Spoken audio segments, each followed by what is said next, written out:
Primera de Reyes, capítulo 1, nueva traducción viviente. David en su vejez. El rey David era ya muy anciano y por más frazadas que le ponían no podía entrar en calor. Así que sus consejeros le dijeron: busquemos una joven virgen que lo atienda y lo cuide. Mi señor dormirá en sus brazos y le quitará el frío. Entonces buscaron una muchacha hermosa por toda la tierra de Israel y encontraron a Abisac en Sunem y se la llevaron al rey. La joven era muy hermosa, cuidaba al rey y lo atendía, pero el rey no tuvo relaciones sexuales con ella. Por ese tiempo, Adonías, hijo de David, cuya madre era Agit, comenzó a jactarse diciendo: voy a proclamarme rey.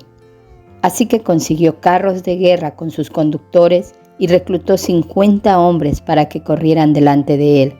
Ahora bien, su padre el rey David jamás lo había disciplinado, ni siquiera le preguntaba: ¿por qué haces esto o aquello? Adonías había nacido después de Absalón y era muy apuesto. Adonías se apoyó en Joab, hijo de Sarvia, y en el sacerdote Abiatar, y ellos aceptaron ayudarlo a llegar a ser rey. Sin embargo, el sacerdote Sadoc y Benayá, hijo de Joiada, junto con el profeta Natán, Simeí, Reí y la guardia personal de David, se negaron a ayudar a Adonías.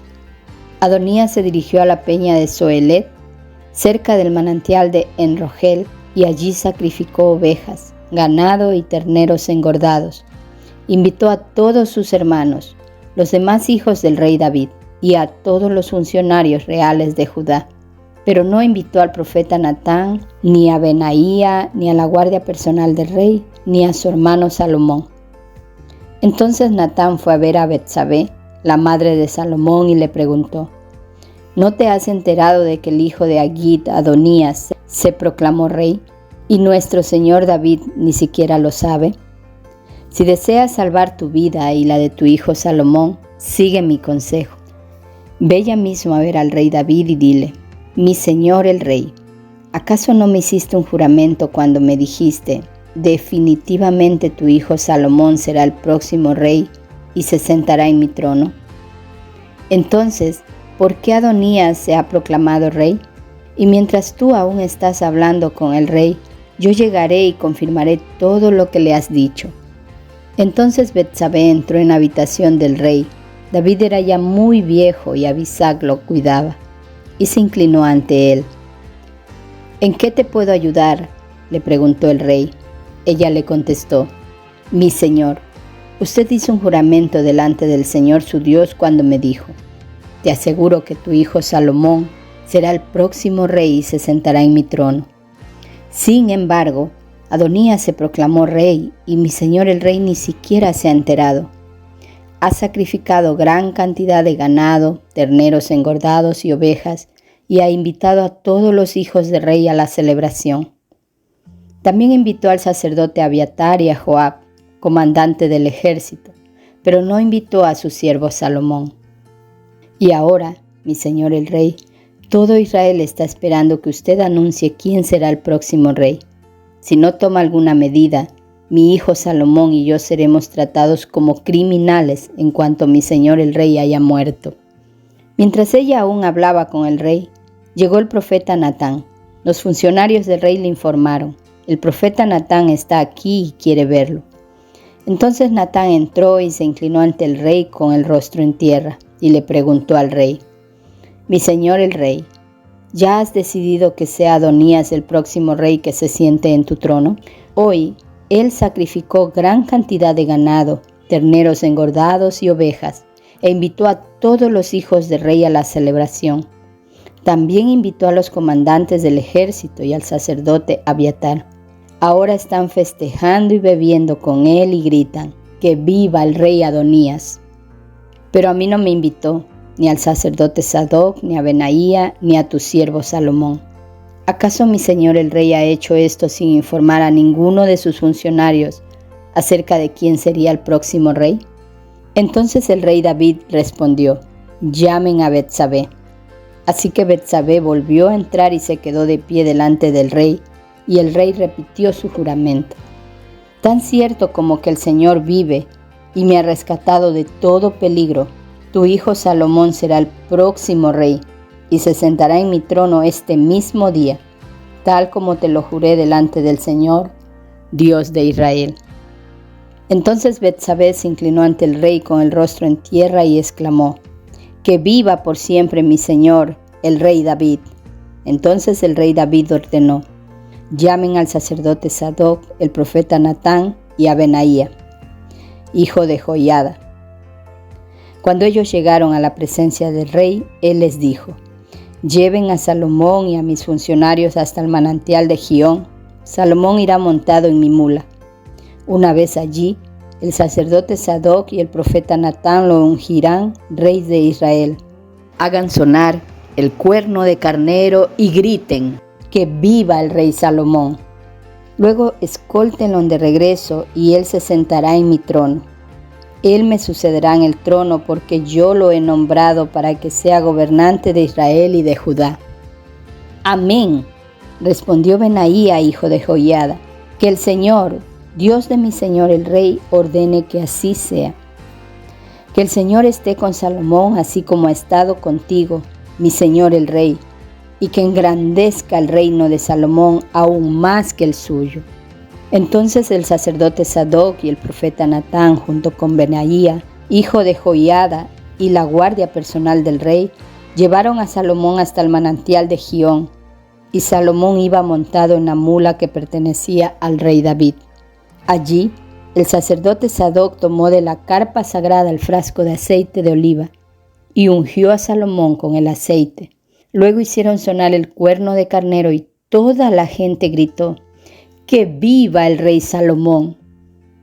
Toda la multitud siguió a Salomón hasta Jerusalén, tocando flautas y gritando de alegría. La celebración estaba tan alegre y estruendosa que el sonido hacía temblar la tierra.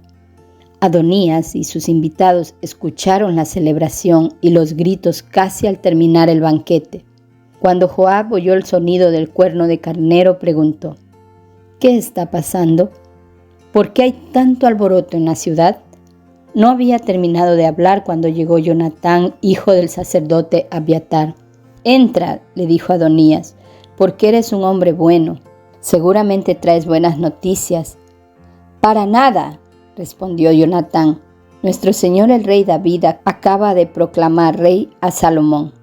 El rey lo envió al manantial de Gihón con el sacerdote Sadoc. El profeta Natán y Benaía, hijo de Joiada, iban protegidos por la guardia personal del rey. Montaron a Salomón en la mula del rey y Sadoc y Natán lo ungieron rey en el manantial de Gihón. Acaban de regresar y toda la ciudad está celebrando y festejando. Por eso hay tanto ruido. Es más, ahora mismo Salomón está sentado en el trono real como rey, y todos los funcionarios reales han ido a felicitar al rey David y a decirle: que su Dios aumente la fama de Salomón aún más que la suya, y que engrandezca el reinado de Salomón aún más que el suyo. Entonces el rey inclinó la cabeza en adoración mientras estaba en su cama, y dijo: alabado sea el Señor, Dios de Israel, quien el día de hoy ha escogido a un sucesor que se siente en mi trono mientras yo aún vivo para presenciarlo.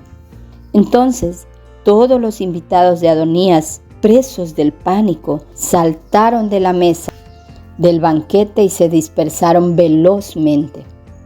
Adonías tuvo miedo de Salomón, por lo que corrió a la carpa sagrada y se agarró de los cuernos del altar. Pronto llegó a Salomón la noticia de que Adonías, por temor, se había agarrado de los cuernos del altar y rogaba: que el rey Salomón jure hoy que no me matará. Salomón respondió: si él demuestra ser leal, no se le tocará un pelo de la cabeza, pero si causa problemas, morirá. Entonces el rey Salomón mandó llamar a Adonías y lo bajaron del altar. Adonías llegó y se inclinó respetuosamente ante el rey Salomón, quien lo despidió diciéndole: vete a tu casa. Explicación de los versículos 1, 4 y 6, Biblia de Estudio, Nueva Traducción Viviente. El primer libro de Reyes comienza con Israel siendo un reino unido, glorioso y centrado en Dios. Eran los últimos años de la época dorada del reinado de David. Lamentablemente, el libro concluye con un reino dividido, degradado e idólatra. Al examinar la caída de Israel, la razón es obvia. El pueblo desobedeció a Dios. Hoy en día nosotros también somos vulnerables a las fuerzas que llevaron a Israel a la decadencia. La avaricia, los celos, el hambre de poder, la poca estima de los votos matrimoniales y la superficialidad en nuestra devoción a Dios.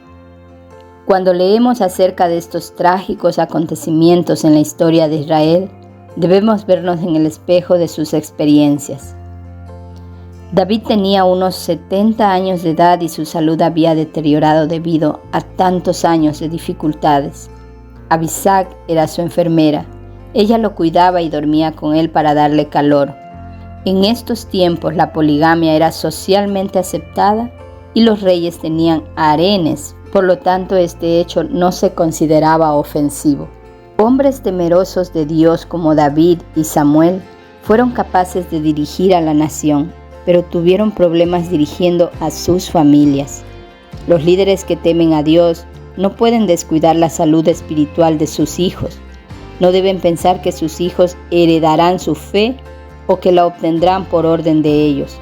Desarrollar un carácter moral y espiritual toma tiempo y requiere constante atención y disciplina.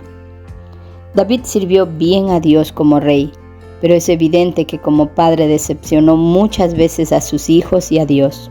No permita que su servicio a Dios consuma tanto de su tiempo y energía que tenga que descuidar otras responsabilidades que Dios le ha dado.